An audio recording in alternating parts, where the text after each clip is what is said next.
Hinamak na manugang. Kabanata 276. Malamig ang mukha ni Alex Dixon, pinutol niya ang kanyang ulo at sinabing, Lin Shenlan, binalaan na kita, ngayon, iwan mo na sa akin si Jinling, kung hindi, huwag mo akong sisihin sa pagiging walang galang. Oh, nanatiling kalmado ang magandang mukha ni Dixon Shenlan, napangiti siya at sinabing, sa tingin mo ba ay maaaring magbanta sa akin ang iyong mga salita? Gusto mo ba akong bugbugin o baliin ang aking mga braso at binti? Pagkasabi noon ay matikas niyang inilabas ang upos ng sigarilyo at naglakad na naka-high heels. Tumingin siya kay Alex Dixon. Sumunod naman agad ang dalawang eksperto sa likod niya na gustong kumilos. Kinawayan ni Dixon Shenlan ang kanyang kamay para senyales na umatras sila at nakangiting sinabi, huwag kang matakot, kung talagang papatayin niya ako, maaari akong pumunta sa ilalim ng lupa at sabihin sa aking kapatid na lalaki at babae sa babae, sabihin sa kanila kung gaano kamasuwayin ang anak nila. Sumakit ang puso ni Alex Dixon sa pagbanggit ng kanyang ina. Ang pagkamatay ng kanyang mga magulang noon pa man ang pinakamasakit sa kanyang puso. Ang relasyon sa pagitan ng kanyang ama at maliit na tirahan, pinakamabuti na ang kanyang ina at si Dixon Shenlan ay parang magkapatid. Kahit na puno ng galit ang kanyang puso, wala pa rin siyang magawa kay Dixon Shenlan. Munting tita, ano ba talaga ang gusto mo? Napabuntong hininga si Alex Dixon at pinakawalan ang nakakuyom na kamao. Nasabi ko na sayo na may gagawin pa ako sa Jinling, bakit kailangan mong humanap ng gulo sa Liwas family? Inangat ni Dixon Shenlan ang kanyang baba at malamig na sinabi, ikaw ang tagapagmana ng Dixon family. Ang Liwas family ay dating lingkod ng Dixon family, hindi sila karapat-dapat. Pero mahal ko ang asawa ko, wala akong pakialam sa background ng Liwas family. Baka wala kang pakialam sa Dixon family dahil sa isang babae. Inangat ni Alex Dixon ang kanyang ulo at walang pakialam na sinasabi, hindi mahalaga sa akin ang pera, kung mawala ang aking asawa, kahit na mayroon akong 100 bilyong kapalaran, ano ang silbi? Nagpakita ng pagkadismaya si Dixon Shenlan, she gritted her teeth and said, maraming babae sa mundong ito, kapag naging patriarch ka ng Dixon family, anong klaseng babae ang hindi mahahanap? Napangiti ng mahina si Alex Dixon at hindi tumutol. Dahil alam niyang mayabang si Dixon Shenlan sa buhay na ito, hindi siya nagpakasal para sa kapakanan ng kanyang karera. Para sa isang malakas na babae tulad ng Little Tita, ang mga damdamin ay mga bagay lamang na hindi kailangan, ang gusto niya ay kapangyarihan lamang. Inangat ni Alex Dixon ang kanyang ulo at sinabing, Tita, gusto kong makipagkasundo sa iyo ng 3 beses, pupunta ako sa Dongchuan sa mga susunod na araw, sa panahon na ito, huwag mong atakihin ang Liwas family, pagkatapos kong bumalik mula sa Dongchuan, may ipapakita ako sa iyo, pagkatapos mong makita ito, maaari kang magpasya kung gusto kong bumalik sa kabisera o hindi. Saglit na nag-alinlangan si Dixon Shenlan at may kainahinalang nagtanong, ano yun? Hindi ko masasabi sa iyo ngayon, ipapakita ko ito sa iyo sa pagbalik ko. Habang nagsasalita si Alex Dixon, biglang nagdilim ang kanyang mukha at isang mamamatay tao na aura ang lumabas sa kanyang katawan. Kung aatakihin mo ang Liwas family, sa sandaling ito, tagal ng panahon, kung babalik ako mula sa Dongchuan, kahit tiyahin kita, hindi kita patatawarin. Puno ng killing intent ang kanyang katawan, at ang malamig na hangin na lumabas sa kanyang katawan ay tila naging dahilan ng pagbaba ng temperatura sa silid hanggang sa lamig. Tinitigan siya ni Dixon Shenlan ng ilang segundo at hindi maiwasang makaramdam ng panginginig at pag-goosebump sa buong katawan niya. Pinilit niyang panatilihin ang mapagmataas na tindig at sinabing, sige, hihintayin pa kita ng ilang araw, kung tatawagin kita pabalik sa kabisera sa oras na yon. Kapag hindi ka bumalik, wawasakin ko ang Liwas pamilya. Bahagyang tuma-NGO si Alex Dixon at tumalikod na para umalis. Ngayon si Dixon Shenlan ang namamahala sa ilang malalaking kumpanya sa Dixons, ang kanyang kapangyarihan ay napakalaki, kaya maaari niyang bantaan ang mga boss ng mga kumpanyang iyon na nakipagtulungan kay Jane Liwas, pansamantalang wala siyang lakas para labanan siya. Gayunpaman, hanggat siya ay nasa White Dragon Sect at kontrolado ang Eastern at Western Three Realms, magkakaroon siya ng mga kwalipikasyon upang labanan siya. Pagkaalis ni Alex Dixon, Lumabas si Helena mula sa sulok ng dingding na may hawak na telepono. Puno ng galit ang mukha niya habang nagngangalit ang mga ngipin at nagmumura, "Okay, basura talaga ang batang ito." Kinalimutan niya talaga si Jane at tumakbo sa hotel para makipagkita sa isang babae. "Ngayong may something na ako sa kanya, I must ask my daughter to divorce him." Mabangis ang mukha ni Helena at galit na galit. Hindi niya inaasahan na talagang lokohin siya ng kanyang manugang. Ang target ng panloloko sa kanya ay isang medyo may edad na babae, mukha siyang mayamang babae. Hindi nakakagulat na ang basurang ito ay naging mas mayaman pa. Hindi niya inaasahan na makakalapit talaga siya sa isang mayamang babae. Galit na galit si Helena na nanginginig ang mga kamay. Mabangis niyang kinuha ang kanyang telepono at kinuha ang WeChat ng kanyang anak.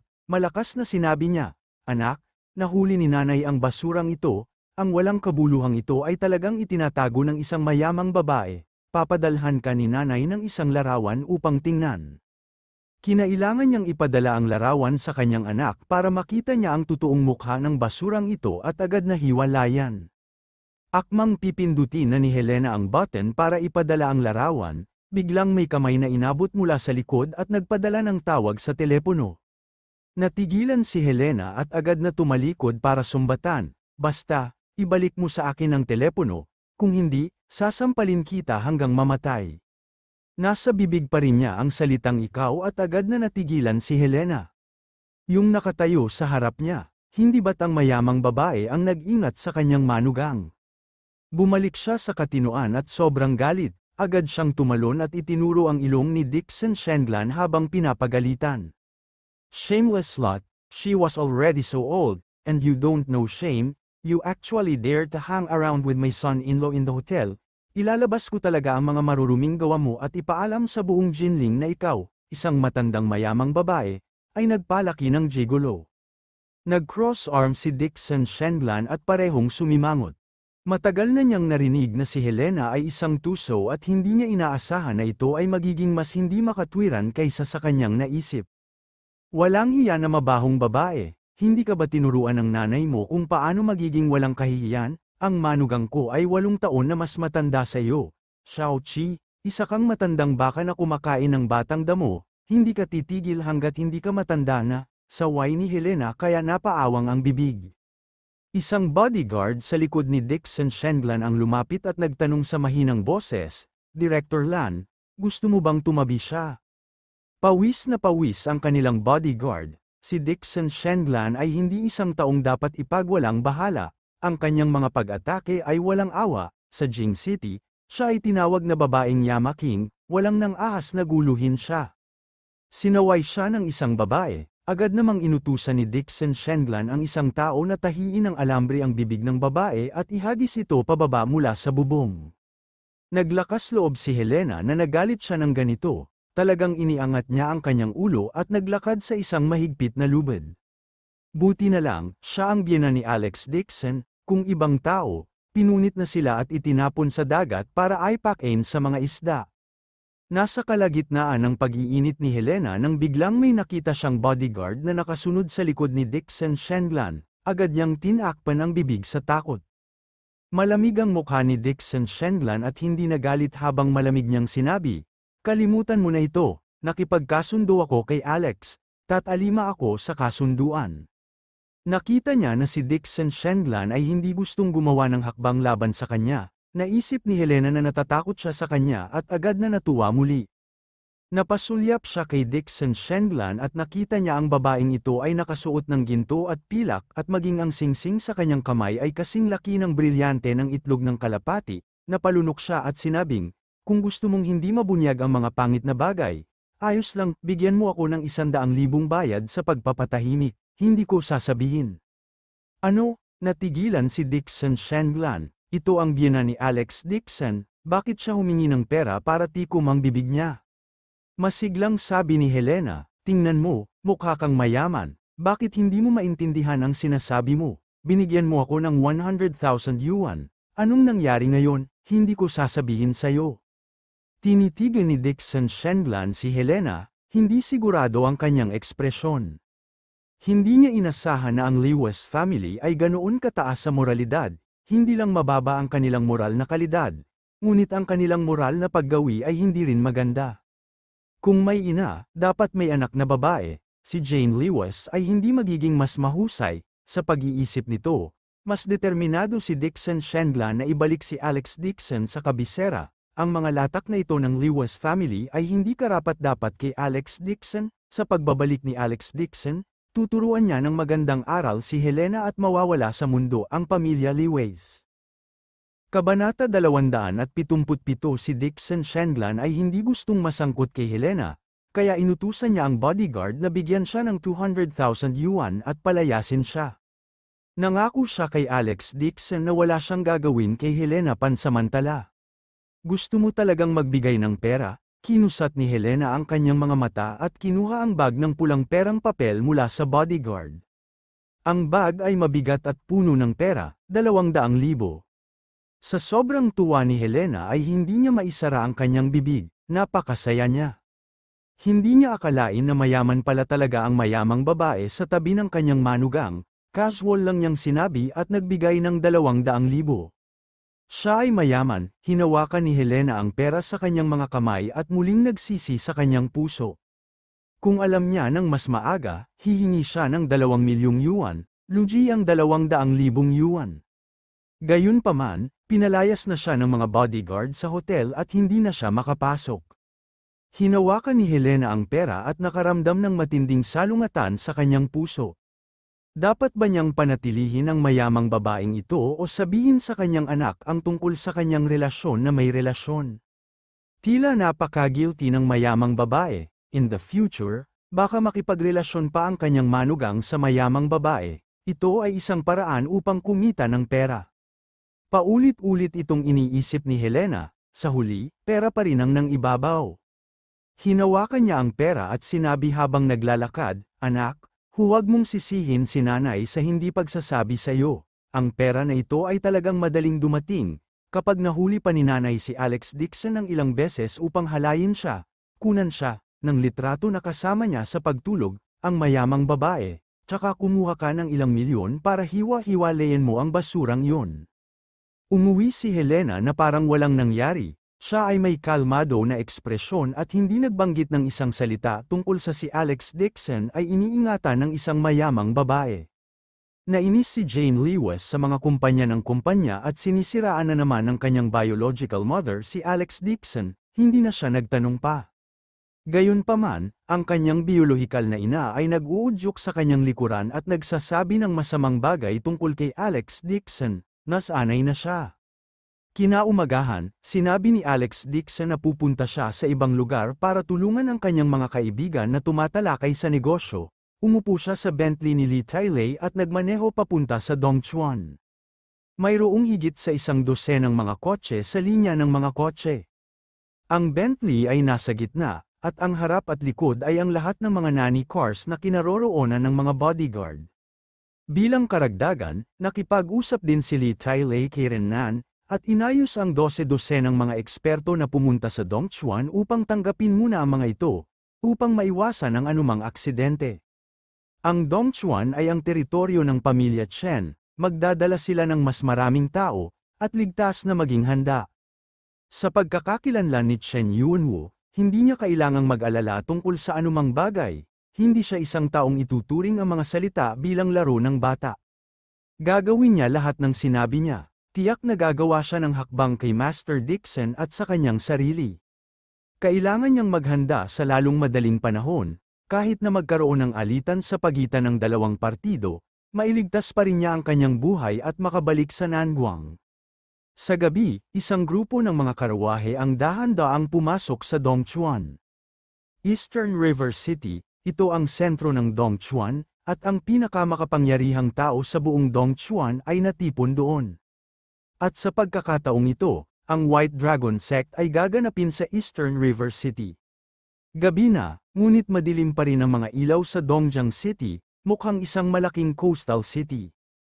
Gayunpaman, ang venue ng kompetisyon ay wala sa sentro ng lungsod, ngunit sa isang canyon scenic area sa labas ng lungsod. Direktang nagmaneho ang motorcade papunta sa Tourist Attraction Hotel. Mayroong 6 o 7 malalaking hotel sa magandang lugar, ang dalawang hotel sa gitna ay ang pinakamarangya at maliwanag na ilaw, at ang dalawang silid sa tabi ng mga ito ay mas mababa. Ang Pearl Hotel sa pinakadulo ay mayroon lamang 5 palapag. Inayos na ito ni Renan at nag-book ng isa sa mga hotel na matutuluyan nila. Master Dixon, patawarin mo sana ako, humingi ng tawad na sabi ni Lee Tylay, hindi kami tinatanggap ng nakikitang 5-star hotel, maaari mo lang kaming hayaan na manatili sa isang maliit na hotel sa tabi namin, hindi namin ito inayos ng maayos at ginawa ni Master Dixon, magdusa. Tumingin si Alex Dixon sa bintana at nakitang nakaparada ang convoy sa entrance ng pinakamaliit na hotel. Bahagya siyang kumunat ang noo, bakit hindi tayo tinanggap ng hotel? Napabuntong hininga si Lee Tylay at sinabing, sa 3 kaharian ng silangan at kanluran. Ang Nanguang ang pinakamahina, at sinusuportahan din tayo ng mga hotel na ito.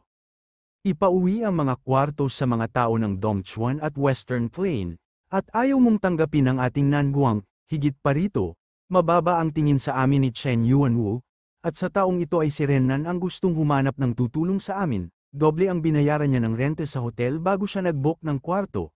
Noong nakaraan, sa White Dragon Sect, kahit si Uncle Silung ay walang matutuluyan, wala siyang ibang pagpipilian kundi manatili sa lumang lungsod, nagmaneho siya para dumalo sa pulong. Sumilip si Alex Dixon sa bintana at binanggit ang mga pangalan ng kanilang hotel.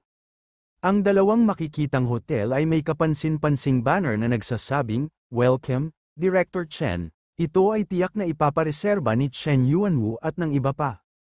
3 hanay ng mga tao ang nakatayo ng maayos sa plaza sa pasukan ng isang hotel, nakasuot sila ng maayos na kasuotan at napakaganda ng itsura. Sa sandaling ito, isang grupo ng mahigit 30 luxury car ang dahan-daang nagmaneho papunta sa magandang lugar. Agad namang yumuko at sabay-sabay na sumigaw ang grupo ng mga malalakas na lalaki na nakatayo sa plaza. Maligayang pagdating, Master ng Western Plain, ang kanyang boses ay malakas at malinaw, umalingaw-ngaw sa lambak. Alex Dixon, mukhang ang convoy na ito ay ang pamilyang yan ng Zhaiyuan. Ito ay isang napakagandang tanawin. Ang nag-itim na Porsche ay nagmamaneho papunta sa plaza. Isang grupo ng matipunong lalaki ang agad na pumunta sa harap at inilatag ang pulang carpet dito, yumuko sila at pumila sa magkabilang gilid. Tumayo din sa gilid ang mga nakataas sa hotel at magalang na yumuko. Binuksan ng driver ang pinto ng kotse at lumabas sa kotse ang isang matandang lalaki na nakasuot ng asul na kawayan. Payat siya at nagniningning ang mga mata, may nakatagong aura ng tigre sa pagitan ng kanyang mga kilay habang naglalakad palabas ng sasakyan nang hindi tumitingin. Mabilis na pumunta ang dalawang babaeng katulong at ainalalayan siya mula sa kaliwat kanina. Sinabi ni Lee Tylay sa malalim na boses, ito ang patriarch ng pamilya Yan, Yan Zhailai. Gayunpaman, pagkababa ni Yan Zhailai sa sasakyan, naiinip niyang pinagpag ang dalawang dilag sa kanyang kaliwa at kanina, mabilis siyang naglakad sa likurang upuan ng sasakyan na may medyo reserbang papunta sa ekspresyon. Mabilis na binuksan ng isang katulong ang pinto ng kotse. Biglang nakaramdam ng kakaibang aura si Alex Dixon. Kahit na daan-daang metro ang layo niya, ramdam pa rin niya ang malamig na yinchi sa bintana. Ang taong bumaba sa sasakyan ay isang medyo may edad na kalbo na may malungkot na ekspresyon. Matangkad siya at matipuno, nakasuot ng itim na kasaya at sapatos, may suot siyang white bone chain sa leg niya. Nang makita niya ang bone necklace, kahit si Lee Tylay ay hindi napigil ang makaramdam ng lamig sa kanyang gulugod. Ang kwintas ng buto sa kanyang leeg ay gawa sa mga bungo ng tao, may kabuuang 18 sa kanila. Ang bungo ng tao na nakasabit sa kwintas ng buto ay talagang kasing laki lamang ng kamao. Tila ito ay ginawa mula sa isang espesyal na paraan ng pagkontrata ng mga buto. Tinitigan ni Alex Dixon ang nasa katanghaliang gulang na lalaki at napaisip. Natakot na siya sa lalaking ito ay ang hari ng ghost ng gruesome ghost sect. Si Yan Zhailai ay lubos na gumagalang sa kanya at personal na naglingkod sa kanya. Gayunpaman, ang hari ng ghost ay may mapagmataas na ekspresyon sa kanyang mukha. Para bang hindi niya inilagay sa kanyang mga mata ang patriarch ng pamilya Yan. Ganun pa man, tila hindi ito namamalayan ni Yan Zhailai at mas naging maasikaso. Sa oras na ito, bumunot ng buhay na USA ang isang staff ng hotel. Agad na sumigaw si Yan Zilay, dalhin ang USA at salubungin ang Panginoong Hari ng Ghost. Curious na tanong ni Lee Tailay, bakit Majay ihaw ka ba ng karne ng USA para salubungin ang hangin sa plaza? Hinayla ng isang katulong ang USA sa harap ng King of Ghosts. Malakas at malakas ang USA, marahil dahil ito ay nakatali ng husto. Inis na inis ito at patuloy na nagpupumiglas, hindi ito nahawakan ng bodyguard at muntik na itong makatakas. Bahagyang tuma NGO ang Haring Ghost, pagkatapos ay biglang sinampal ang ulo ng lalaking USA. Ang lalaking USA na kanina pa ay sinisipa ang mga paa ay biglang tumayo na parang tinamaan ng acupoint, inilagay ng King of Ghost ang kanyang kamay sa ulo ng USA at hindi gumalaw. Nagulat si Lee Tailay at hindi napigil ang magtanong, Master Dixon, sinusubukan ba niyang makipag-usap sa USA? Nabalitaan ko na maraming yoga master sa yin country ang maaaring makipag-usap sa mga hayop. Hindi ko inaasahan na makakausap ang King of Ghost, may mga hayop din.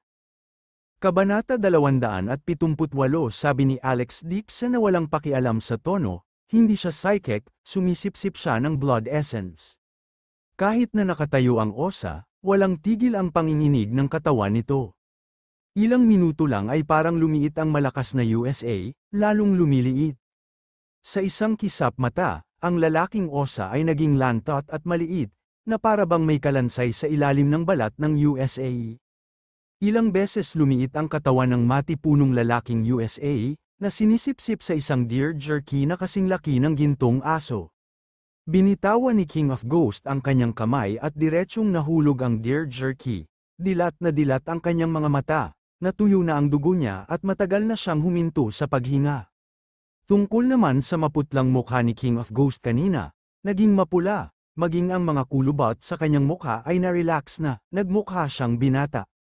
Nambobola agad si Yan Zilay, kagalang-galang, ang iyong daw ay tunay na pambihira, natatakot ako na ang iyong karangalan lamang ang makakamit ng gayong kahangahangang pamamaraan na nagpapasigla sa kabataan. King of Ghost ang mayabang na ekspresyon sa mukha, sabi niya sa walang pakialam na tono, ito ang sekretong pamamaraan ng gruesome ghost sect, syempre, walang ibang makakapagtanim nito. Syempre, nagmamadaling inutusan ni Yan Zilay ang dalawang babaeng katulong, suportahan ang kagalang-galang na magpahinga, paglingkuran ninyo siyang mabuti. Pinanood ni Alex Dixon ang King of Ghost at ang iba pa na naglalakad papasok sa hotel at nag-iisip sa sarili. Ang husay ni King of Ghost ay talagang ilang beses na mas mataas kaysa kay Ching Yunshus. At ngayon lang, ginamit niya ang kanyang palad para diretsyong sipsipin ang esensya ng dugo ng USA. Ang kanyang cultivation base ay umabot na sa foundation establishment. Kung itinago ba ng King of Ghost ang kanyang lakas, napakalayo ni Alex Dixon, kaya hindi niya alam. Natigilan ang grupo ng mga tao sa motorcade sa kanilang nakita. Sila ay lubos na natigilan sa pagbabalik sa kanyang kabataan ni King of Ghost. Si Lee Tailay lamang ang nanatiling walang malasakit, bakas pa rin sa mukha niya ang pagkadismaya. Nasaksihan na niya ang mahimalang epekto ng isang walang kamatayang gamot na maaaring maging binata ang isang matanda. Sa kasalukuyan, ang King of Ghost ay nagkaroon lamang ng kaunting mga wrinkles sa kanyang mukha, na malayo sa walang kamatayang gamot ni Master Dixon. Gayunpaman, nag-aalala pa rin si Lee Tailay tungkol sa White Dragon Sect bukas. Pagkatapos ng lahat, ang subordinate ni Chen Yuanwu ay si Elder Hu, ang kampyon ng White Dragon Sect. Lalo na't sinabi na ni Chen Yuanwu na hindi niya hahayaang iwan silang buhay ni Dong Chuan. Pumasok ang King of Ghosts sa hotel para magpahinga, at naghiwa-hiwalay din ang mga tao sa pintuan. Bumaba si Alex Dixon sa kotse at lalakad na sana papasok ng hotel nang makita niyang lumabas ang isang tao mula sa lobby, na sinundan ng 7 o 8 malalakas na lalaki. Matangkad at malakas ang lalaking ito, nakasuot ng light golden cultivation uniform, na may band sa ibabaw ng ulo, itinali niya ito ng isang asul na tela, na ginagaya ang kasuotan ng mga sinaunang tao. Huminto siya nang makarating sa pinto, parang naghihintay ng ilang tao na mapunta. Mabilis na pumunta si Lee Tailay at nagpakilala, Master Dixon, ito ang ekspertong pinadala ni Uncle Long, Cheng Jin ang pangalan niya, nagkaroon ng problema sa paa si Uncle Long, kaya hindi siya komportableng maglakbay ng malayo, kaya pinapunta niya si Cheng Jin, sa Eastern State muna, pagkatapos niyang ayusin ang lahat, tatanggapin ka niya. Pagkatapos sabihin yon, lumingon siya kay Cheng Jin at sinabing, Master Cheng, ito si Master Dixon. Kumusta, Master Cheng? Magalang na tuma NGO si Alex Dixon. Masasabi rin niya na ang lalaking ito na nagngangalang Cheng Jin ay talagang may kakanyahan, siya ay isang bihirang eksperto. Gayunpaman, pagkatapos niyang batiin, ngunit tuma NGO si Cheng Jin, ang kanyang saloobin ay hindi alipin o mapagmataas, parang si Alex Dixon ang natulog, at hindi siya unang samalubong sa kanya. Medyo alanganin ang pakiramdam ni Li Tailei at ipinaliwanag niya kay Alex Dixon, malalim ang husay ni Master Cheng. Noong 3 taong gulang siya, nagsimula siyang magsanay ng martial arts at nakatutok sa kanyang cultivation, karaniwan siyang nananatili sa isang simpleng lugar, lahat ng oras niya sa cultivation at hindi masyadong nakikisalamuha sa iba. Medyo kakaiba ang ugali niya kaya mapatawad siya ni Master Dixon, iyon ang mga disipulong pinasok niya. Sila ang mga bantay na pinadala ni Uncle Long, ang kanilang martial arts din, pambihira. Tuma NGO si Alex Dixon, nang makitang hindi masigasig si Cheng Jin, hindi na siya nagpatuloy sa pakikipag-chat sa kanya at dumiretso sa bulwagan. Si Cheng Jin ay nakatayo sa gitna ng pinto, diretso ang lakad ni Alex Dixon, diretsong nakatingin sa unahan, parang ayaw niyang umikot kaya kailangan niyang humakbang sa gilid, mukha siyang galit. Gayunpaman, nagsimulang ipaglaban ng mga alagad sa likuran niya ang hustisya para sa kanilang Panginoon. Presidente lang siya ng Merchant Union, ang yabang niya para humingi ng paraan sa amo namin. We have to rely on our master to support this competition, he is useless, how could he be so irrespectful?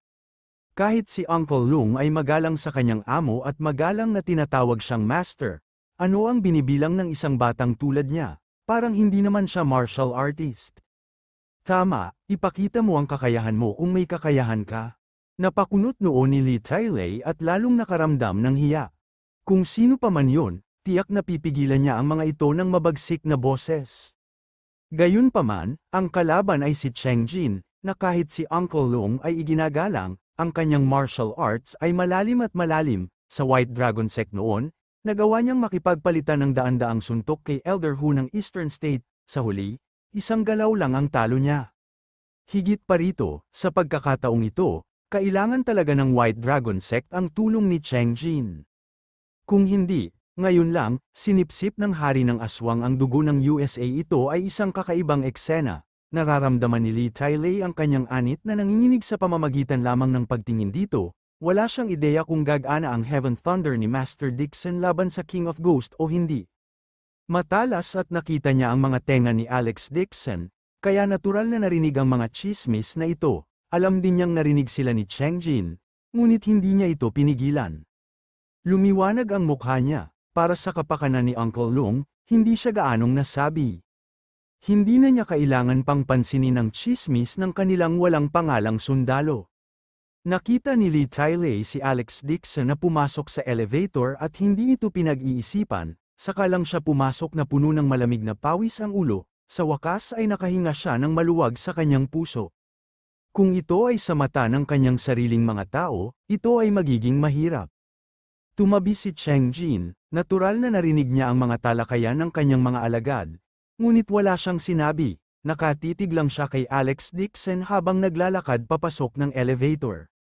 Lumapit ang isa sa mga disipulo at nagsabi, Guro, sabi ni Tio Long na ang lalaking ito na may apelyidong Dixon ay dalubhasa rin, bakit parang hindi siya? Song Tao, kaibigan siya ni Uncle Long, don't talk nonsense, sigaw ni Cheng Jin para pigilan siya, pero bakas sa mga mata niya ang pagkadismaya. Si Song Tao ang kanyang pinakamataas na disipulo, isang tunay na disipulo, tinulungan niya ang kanyang amo na ipagtanggol ang kawalan ng katarungan ngayon. Ngayon, nagkaroon siya ng lakas ng loob na sabihin, Guro, ang ating mga kapwa-disipulo ay gumamit lamang ng mga salita upang pukawin siya. Siya ay talagang sumuko. Anong eksperto? Sa tingin ko siya ay isang basura. Mabangis ang kanyang mga salita, ngunit hindi siya pinigilan ni Cheng Jin, inangat niya lang ang ulo niya at sinabing, bumalik ka na sa mga kwarto mo, bukas ang unang pagsubok, umakyat ka na sa stage at maganda ang mukha. Oo, nagbago ang ekspresyon ni Song Tao, mabilis niyang ikinuyom ang kanyang mga kamao. Noong huling pagkakataon sa White Dragon Sect, hindi siya nakasali sa kompetisyon, gusto ng kanyang amo na ipakita niya ang kanyang mukha.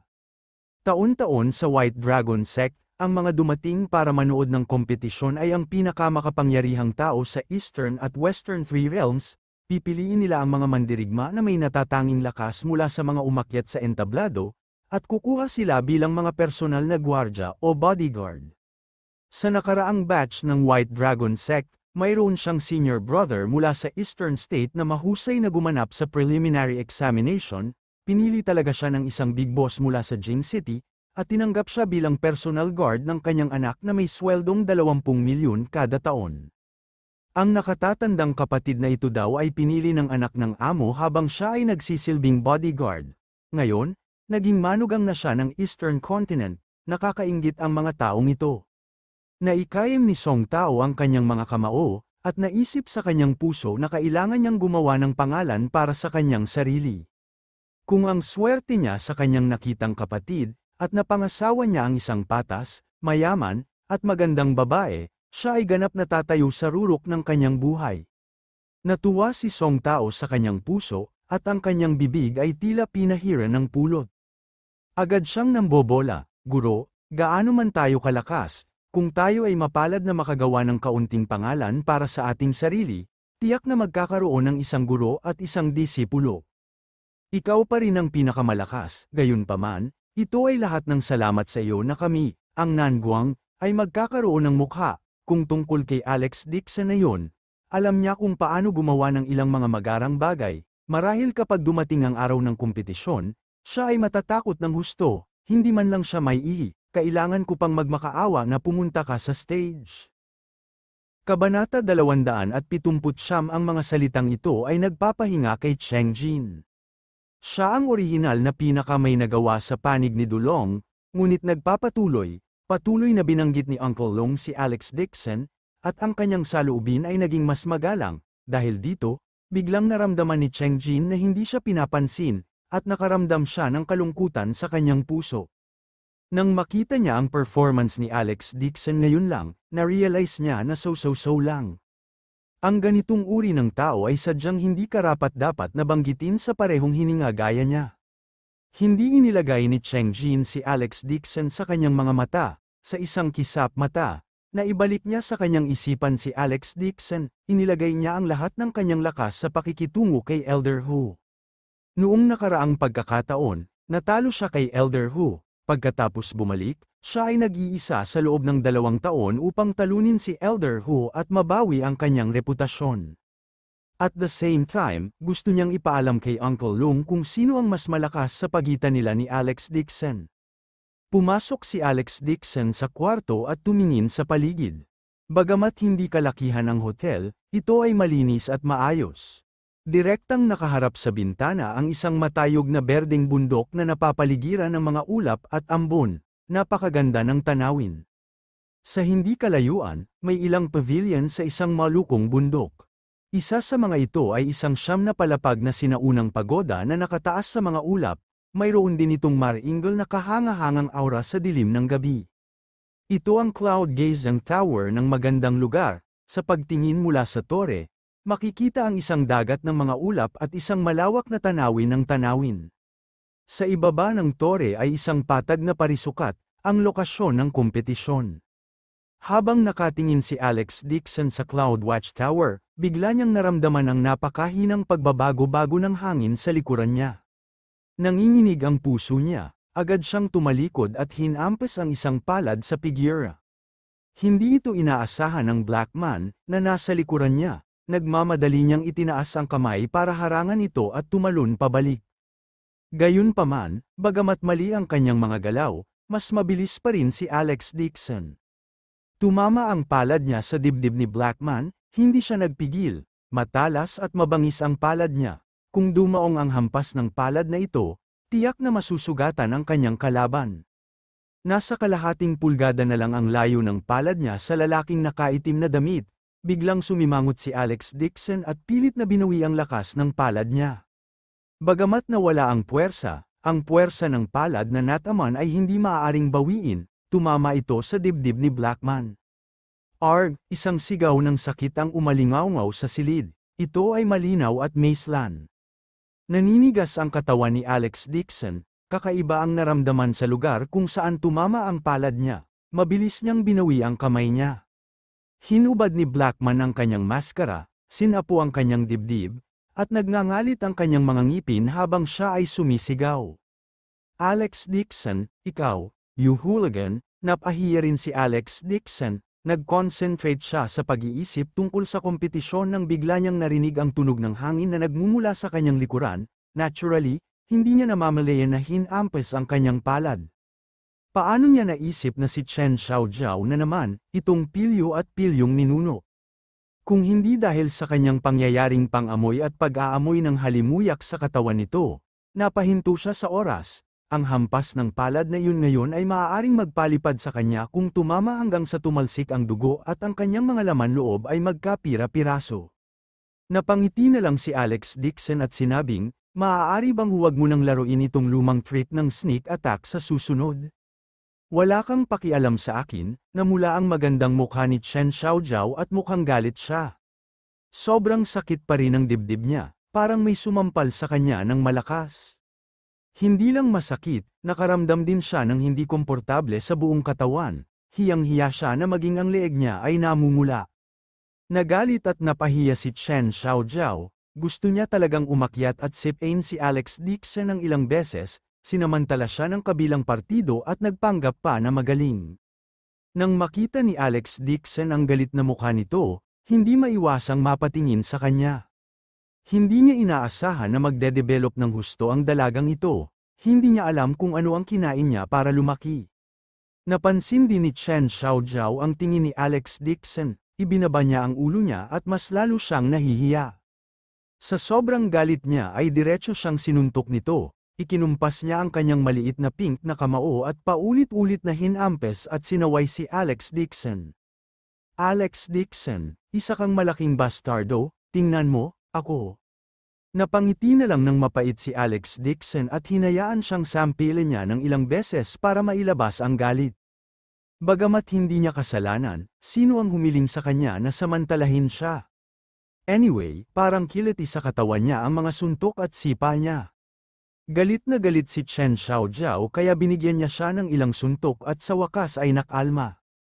Nang makita siyang kumalma, napakunot ang noo ni Alex Dixon at nagtanong, bakit ka nandito? Nandito rin si Elder Shu. Wala dito ang lolo ko, nagpunta talaga ako dito para hanapin ka. Tiningnan siya ni Alex Dixon mula ulo hanggang paa, nakita niyang nakasuot ito ng night attire at may bitbit na bag sa likod, hindi niya maiwasang umiling, palihim kang naubusan. Of course, hindi ako pinayagan ng lolo ko na pumunta, sinabi niya na masyadong delikado ang lugar na ito. Ngumisi si Chen Xiaojiao at inabot ang kamay para hilahin ang braso ni Alex Dixon, sabi niya, Kuya Alex, umalis ka na ngayong gabi, huwag kang manatili rito, baka malagay sa panganib ang buhay mo, may gustong pumatay sa'yo. Saglit na nag-alinlangan si Alex Dixon at sinabing, si Chen Yuan mo ba? Natigilan si Chen Xiaojiao at nagtatakang nagtanong, kilala mo ang tito ko? Sabi ni Alex Dixon, higit pa riyan, nakilala ko na siya dati sa Jinling. Ano, hinanap ka niya? Ano ang sinabi niya? Binyantaan ka ba niya? Lalong nabalisa si Chen Xiaojiao nang marinig niya ito at nagtanong ng sunod-sunod na tanong. Nang makita ang nag-aalalang hitsura ni Chen Xiaojiao, maging ang kanyang mukha ay namula, nakaramdam ng katuwaan si Alex Dixon at naantig sa parehong oras. Umiling siya at sinabing, pumunta si Chen Yuanwu sa Jinling upang bigyan ng babala si Li Tailei, sinabi rin niya sa akin na huwag makisali sa bagay na ito at wala siyang. Saglit na nag-isip si Chen Xiaojiao, ngunit ang kanyang mga kilay ay nakadikit pa rin. Ang sabi niya, iniwan ng tatay ko ang pamilya Chen para pakasalan ang nanay ko, nang mamatay ang mga magulang ko, dumating ang tiyuhin ko para makiramay, hiniling niya sa akin na bumalik sa pamilya Chen para kilalanin ang mga ninuno ko. Nanirahan ako sa aking pamilya ng lolo sa loob ng maraming taon, natural, hindi ako pumayag, gayunpaman, kung gusto mo nang tiyuhin kong saktan, tiyak na hihingi ako ng paliwanag sa kanya. Napangiti ng mahina si Alex Dixon at sinabing, walang magagawa sa akin si Chen Yuanwu. Huwag maliitin ang aking tiyuhin. Siya ay may isang eksperto sa kanyang tabi na tinatawag na Elder Hu. Siya ay napakalakas. Mabilis na sinabi ni Chen Xiaojiao, ako ay dumating sa oras na ito upang sabihin sa iyo na ito ay pinakamahusay na, hindi magkaroon ng anumang salungatan kay Elder Hu. Ngunit hindi ipinaliwanag ni Chen Xiaojiao ang susunod na pangungusap. Nag-aalala siya kay Alex Dixon at gusto siyang makita muli, kaya palihim siyang tumakbo mula sa Haicheng. Ngumiti si Alex Dixon at sinabing, don't worry, as long as he don't provoke me. Natural na hindi ko siya sasalakayin, for your sake, I've already spared him once. Napaawang ang labi ni Chen Xiaojiao sa hindi makapaniwala. Ayon sa kanyang nalalaman, ang martial arts ni Elder Hu ay kakaiba at hindi mahuhuli, maging ang kanyang lolo ay nag-iingat sa kanya. Sinabi pa ng kanyang lolo na si Elder Hu ay nasa liblib na paglilinang sa mahabang panahon, bagamat siya ay mukhang nasa edad na 50, siya ay talagang higit sa 100 taong gulang, ang lalaking ito ay walang katawan ng isang mortal, malapit na siya sa walang kamatayang katawan. Kahit na si Alex Dixon ay ipinanganak upang linangin ang ganitong uri ng ascetic cultivation, siya ay nasa kanyang 20s, paano niya maihahambing ang isang mapait na magsasaka? Saglit na nag-isip si Chen Xiaojiao at muling pinayuhan, anyway, huwag mo na lang siyang pansinin, kung may sinabi sa iyo ang tiyuhin ko, sabihin mo sa akin, pupunta ako at hahanapin ko ang tiyuhin ko para mangatwiran siya. Ngumiti si Alex Dixon ngunit hindi umimik, lalaki siya. Paano siya magtatago sa likod ng palda ng batang babae? Tumingala siya at pinalaki siya at sinabing, gusto mo bang maligo? Natigilan si Chen Xiaojiao at nagulat na sinabi, anong paliguan, pagkatapos mong maligo? Matulog ka na, sabi ni Alex Dixon at hinubad ang coat niya. Malaki naman ang higaan ko, matutulog kaming tatlo dito, sabi ni Alex Dixon. Kabanata 280 Si Chen Xiaojiao ay bumalik sa kanyang katinoan at ang kanyang magandang mukha ay agad na namula sa kahihiyan. Buong lakas niyang itinapakan ang mga paa niya at dumura na namumula ang mukha. Alex Dixon, bastard ka, pagkasabi noon ay kinagat ang mga ngipin niya at tumakbo palabas ng pinto. Ngumiti si Alex Dixon at umiling, tila mas mahusay na maglaro ng hooligan kapag nakikipag-ugnayan sa mga babae. Tinawagan niya si Jane Lewis para sabihin sa kanya na ligtas siya, nagpraktis muna siya saglit sa kama bago nakatulog. Kinaumagahan, napuno ng mga tao ang plaza sa ilalim ng Cloud Watchtower. Sa gitna ng bakanteng square ay ang martial arts field. Sa pagharap sa martial arts competition field, mayroong mahigit 100 mesa at upuan, na napuno ng mga tao. Maglalakad na sana sina Alex Dixon at Li Tailei papunta sa mga upuan nang may lumapit sa kanila na waiter at sinabing, nandoon ang mga upuan ninyo. Pagkasabi noon ay iniunat niya ang kanyang kamay at itinuro ang direksyon. Tumingala si Alex Dixon at nakita niyang nakaayos ang mga upuan sa pinakadulo, 5 lang ang bakanteng upuan, at sa likod pa rin sila nakaupo, nang hindi iniunat ang kanyang leeg, hindi niya makita ang sitwasyon sa entablado. Tumingin si Li Tailei at agad na galit na sinabi, kami ang mga kalahok ng rehiyon ng Nanguang, siguradong nagkamali ka. Nakangiting humihingi ng paumanhin ang waiter at sinabing, Director Li, nandyan na talaga ang mga upuan mo, si Chief Chen ang nag-ayos nito. Sinabi rin niya na kung ayaw mong umupo, hahayaan kitang tumayo. Matapos marinig ito, ang ekspresyon ni Li Tailei ay agad na naging malungkot, at ang kanyang mga mata ay hindi tiyak. Mukhang galit din si Cheng Jin na nakasunod sa kanya, pero dahil sa status niya, hindi siya masiklab. Gayunpaman, hindi napigilan ng kanyang pinakamatandang disipulo, si Song Tao, ang kanyang kalmado, sumigaw siya sa mabagsik na boses, ano ang ibig sabihin ng kaayusan ni Chen Yuanwu? Ito ay kalokohan. Sabi ng attendant, natapos na ang arrangements, I'm really sorry. Kahit na ganito ang kanyang pananalita, ni Katie Ting na paghingi ng tawad ay hindi nababakas sa kanyang mukha, at sa halip ay sumilay ang bakas ng pagkadismaya. Hindi napigilan ni Song Tao ang sarili, at hinawakan niya ang kwelyo ng attendant at malamig na ungol, imulat mo ang iyong mga mata at tingnang mabuti, may ilang dosenang bakanteng upuan pa sa unahan, sabihin mo sa akin na puno na sila, bulag ka ba? Ang mga alagad sa likuran niya ay nagsimulang sumigaw sa loob. Ang mga sigaw mula sa gilid na ito ay nakakuha ng atensyon ng mga tao. Napahawak ang attendant sa kwelyo ni Song Tao at hindi na siya nakahinga habang nagpupumiglas sa takot. Si Song Tao ay nagtataglay ng pambihirang lakas, at direkta niyang binuhat ang attendant na parang may dalang maliit na manok. Ang katulong na ito ay matangkad at matibay, ngunit madali siyang binuhat ni Song Tao gamit ang isang kamay. Ang ganitong uri ng lakas ng braso ay agad na nakakuha ng atensyon ng karamihan. Sa sandaling ito, isang bugso ng hangin ang biglang sumalakay sa kanila, at ito ay mabilis na parang kidlat. Hindi nakaiwas si Song Tao sa oras, at malapit na siyang mataman sa dibdib, dahilan para wala siyang choice kundi itapon ang attendant at umiwas. Kung mataman siya, siguradong masusugatan siya, ngunit ang kabilang partido ay masyadong mabilis, huli na para umiwas siya. Sa sandaling ito, ang mga damit sa buong katawan ni Song Tao ay biglang bumukol na parang bumuga ng hangin, at pilit siyang humarap upang salubungin ito. Isang muffled sound, para siyang sinampal sa dilim. Agad na bumagsak ang mga damit ni Song Tao, at ang puwersang umalalay sa kanyang damit ay agad na lumuwag. Ang kanyang mga damit na kanina pa nakaumbok ay parang isang lobo na ipinipis, at sa isang iglap, nanlambot at bumagsak sa lupa. Nayanig ang mga tao, at patuloy silang nagbubulungan sa isa't isa, puno ng gulat ang kanilang mga mata. Ang nanakit ay isang matipunong bata sa tabi ni Elder Hu. Ito ang kanyang alagad na ipinagmamalaki ang kanyang sarili, ang mountain splitting palm na ito. Kahit na tumama ito sa isang malaking bato mula sa malayo, magagawa pa rin itong basagin ang malaking bato sa mga piraso. Gayunpaman, talagang natanggap ni Song Tao ang mountain splitting palm ng buong lakas. Ito ay makikita na ang kanyang panloob na lakas ay malalim. Maging ang King of Ghost ay nagtaas ng ulo para tumingin at nakakunot ang noo na sinabing, hindi masama ang hard body technique na ito. Buong pagmamalaking nagsipilyo si Song Tao ng kanyang damit at sumigaw ng may matalas na boses, a sneak attack, sinong daga ang nagturo sa iyo ng teknik na ito? Nagkagulo ang mga tao, may mga nagpipigil pa ng hininga. Siya ay simpleng mayabang, hindi lang niya pinagalitan ang umatake, pinagalitan pa niya si Elder Hu.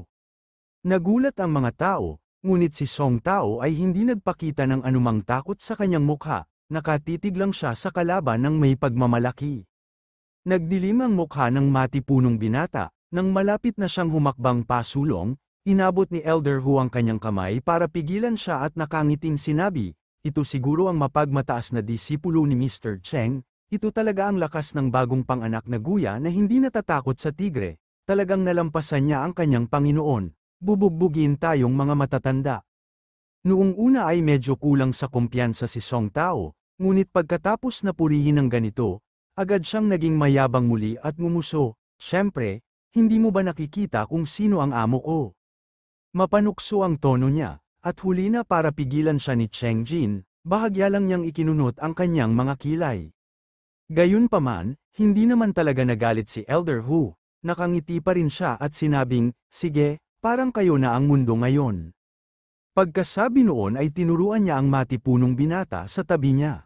Xu Meng, umakyat ka sa entablado at magkaroon ng magandang kompetisyon sa disipulo ni Elder Cheng mamaya, hilingin sa kanya na magbigay daan pa ng kaunti at huminto sa tamang oras. Ang matipunong binata ay malamig na tumingin kay Song Tao at hindi naiwasang tuma-NGO.